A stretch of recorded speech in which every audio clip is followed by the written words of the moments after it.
Well, we give God all the glory. It has been exciting, it's been a learning curve, and it's been fulfilling because it offers a platform and opportunity to serve the people. So, and I'm grateful to God for the grace to serve them.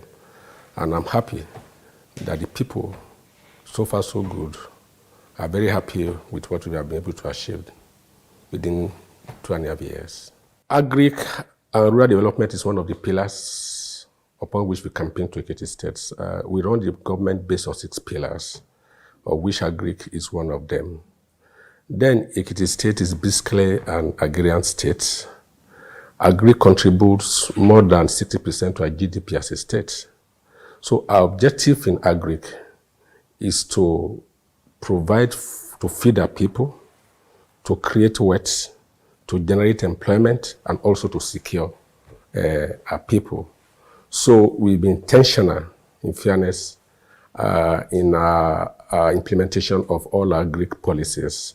Because if you recall, the old Western region was developed and built by the proceeds from the Agric sector. This is a sector that has been neglected. So when we came on board, we just decided that, look, we have to go back to Agric. And as a state, that's the only thing we have. We don't have oil, but we believe that we have enough human capital and natural resources and agri-allied product to develop our people. So in the last 2.5 years, we have onboarded close to 3,000 youths in our 6 clusters and across the agric value chain. And what that one has opened our eyes to is that the youths are ready to work if you provide the enabling environment for them to do so.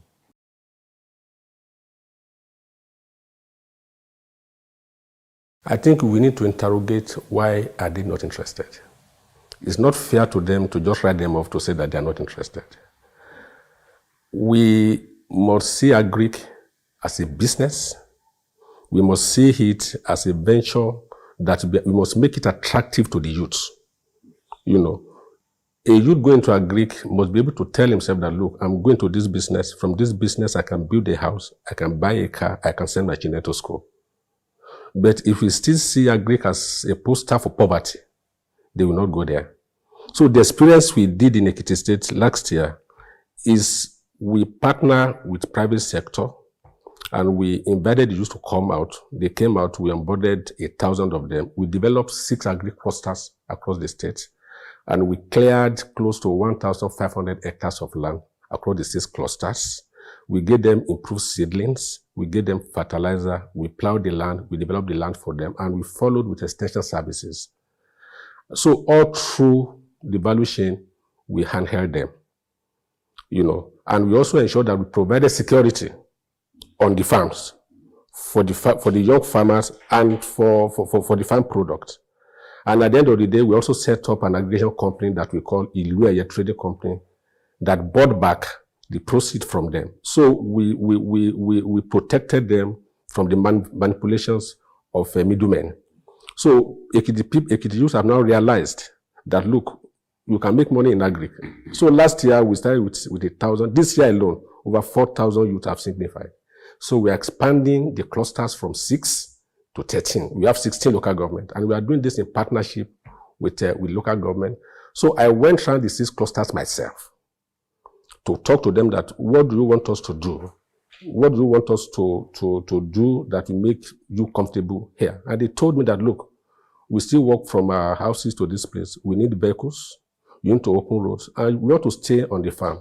So as we speak now, we are building 6 farm clusters that we call the New Hope Farm Clusters. We named it the New Hope because Mr. President has been extremely supportive of Ekiti State in this enterprise. He has really given us every necessary support. So we need the next few months, the dormitories will be ready, fitted with every basic things that make life comfortable for them. You know, we are going to put CCTV, we are going to put solar, we are going to put security houses. They have cafeteria, so you know. So you can go to your farm on a Monday and decide to work for 3-4 days. Go to your room, sleep well, watch TV, watch a DSTV, and do everything that you can do in your private homes. And when you are going back, there'll be a bus that will take you back to their houses.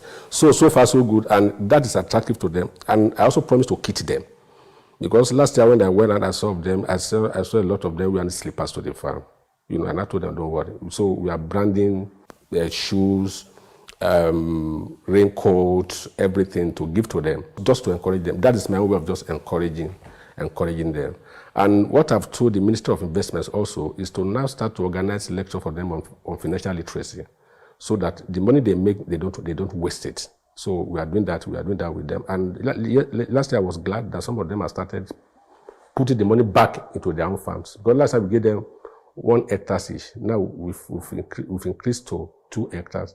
But the challenge is more money for us to clear the lands, to protect them, because the security has to be 24 hours. So you have to provide for vehicles, you have to provide for houses for them, and you have to feed them around the clock. But what that one does for us is that we just realize that there is a reduction in the rate of criminality, crime, and kidnapping in the state. Because most of the forests where they had their kidnapped victims, we have now cleared them. Most of the forests where they used to go in their hemp, we have cleared them.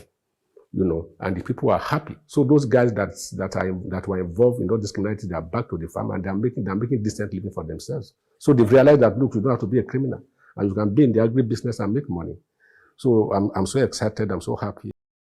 The difference between our own intervention and others is that we put a structure in place that has pushed out political farmers. So we are dealing with the real farmers through their registered association. So apart from the youth that we have, we are also planning for serious mandate farmers cooperative societies, community that has farmland. We are doing that across the state. So there's a lot of productions of goods and food items that goes into the market. The one we are buying, we are aggregating. We are going to release to the market when the prices go up to moderate prices at that level. So we have a warehouse across the state. We are the one we bought from our youth. We are aggregating them there. The political farmers are politicians that have access to government facility and infrastructure and resources, but they don't have farms. You call them portfolio farmers, and they are all over.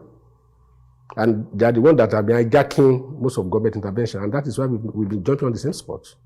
But in Ekiti State, we find a way of sidelining them, and we are dealing with the real farmers. Ekiti State is one of the beneficiaries of the Rural Agri Marketing Program of the World Bank. It's an intervention between the World Bank and the state government. We have paid their counterpart funds, and they've started the construction of rural roads. The first phase of the program will see to the construction of 1,000 kilometers of farm roads. There are over 300 kilometers. And the remaining, and there are different stages of procurement. So that opens all the rural areas to good road network and to transportation. So they can move their goods from the farms to the market and to the community. And I must thank the World Bank for this. And they're very active in Ekiti State. And I judge Ekiti State as one of the best states in the RAM program, because we have not failed in paying our counterpart funding. And we have also aligned ourselves and adhere strictly to the protocols of procurement.